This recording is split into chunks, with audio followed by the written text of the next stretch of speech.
एक हरा भरा सुगंधित बगीचा था जहां सूरज की पहली किरणें पड़ते ही रंग बिरंगे फूल अपनी पंखुड़ियां खोलकर मुस्कुराते थे। लाल गुलाब, सफेद चमेली, पीले सूरजमुखी, नीले नीले आकाश जैसे नीले ऑर्किड और हल्के गुलाबी कमल, हर फूल अपनी अलग पहचान और सुंदरता लेकर इस बगीचे का हिस्सा था। हवा में फूलों की मिठास भरी खुशबू फैली रहती थी और दूर दूर तक मधुमक्खियां, तितलियां और रंग बिरंगे कीड़े मकोड़े इन फूलों के इर्द गिर्द मंडराते रहते थे। इन सब के बीच सबसे ज्यादा आकर्षण का केंद्र था एक लाल गुलाब का फूल।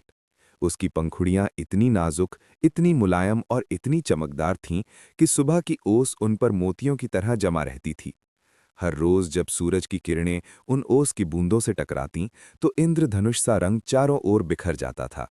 गुलाब हर सुबह खुद को एक प्राकृतिक दर्पण में देखता और बड़े गर्व से कहता, दुनिया में मुझसे सुंदर कोई नहीं। मेरी सुगंध दूर दूर तक फैलती है। लोग मेरे लिए दूर दूर से आते हैं। बच्चे, बूढ़े, जवान, सबकी नजरें मुझ पर टिक जाती हैं। मैं तो बगीचे का राजकुमार हूं। लेकिन गुलाब की डंठल पर ठीक उसके नीचे कुछ कांटे थे। वे नुकीले, कठोर और काले थे। गुलाब उन्हें देखकर अक्सर हंसता और ताने मारता। अरे ओ कांटो, तुम तो बस बेकार के नुकीले टुकड़े हो। न सुंदरता, न सुगंध, न कोई आकर्षण। लोग तुम्हें देखते ही डर जाते हैं। तुम्हारी वजह से ही कोई मेरे पास आने से पहले 2 बार सोचता है। तुम्हारा तो कोई काम ही नहीं। कांटे चुप रहते, न कोई जवाब देते, न कोई शिकायत। बस चुपचाप अपनी जगह पर खड़े रहते और गुलाब की रक्षा करते। वे जानते थे कि उनकी भूमिका अलग है। वे चमकने के लिए नहीं, बल्कि बचाने के लिए बने थे। एक सुहानी दोपहर थी। बगीचे में कुछ बच्चे खेलते खेलते आए। उनकी हंसी और चहक गूंज रही थी। एक छोटी लड़की ने दूर से गुलाब को देखा और चिल्लाई, वाह, कितना सुंदर गुलाब है। मैं इसे तोड़कर अपने बालों में लगाऊंगी। बच्चे दौड़ते हुए गुलाब के पास आए।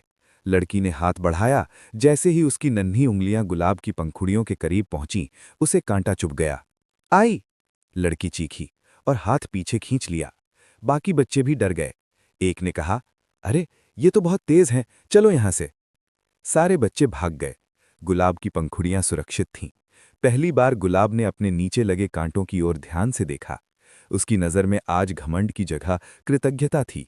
धीरे से, नर्म स्वर में उसने कहा, कांटे भाई, आज मैंने समझ लिया, मेरी सुंदरता, मेरी खुशबू, मेरी चमक, ये सब बेकार होती अगर तुम न होते।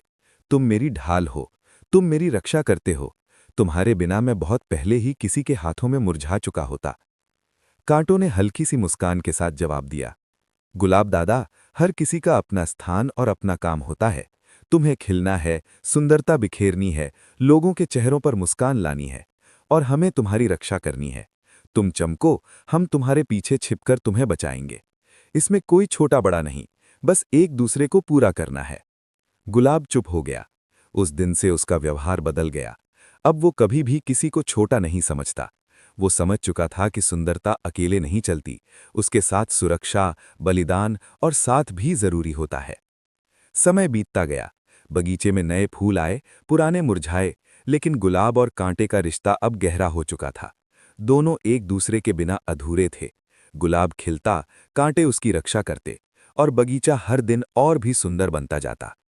जीवन में कोई भी व्यक्ति छोटा या बेकार नहीं होता।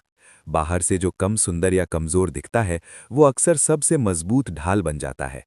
हम सब अलग अलग हैं। कोई फूल की तरह आकर्षित करता है, कोई कांटे की तरह रक्षा करता है। दोनों की जरूरत है। इसलिए कभी किसी को उसकी दिखावटी कमियों के कारण छोटा मत समझना। हर किसी की अपनी उपयोगिता है, अपनी ताकत है। बस उसे पहचानने और सम्मान देने की जरूरत है।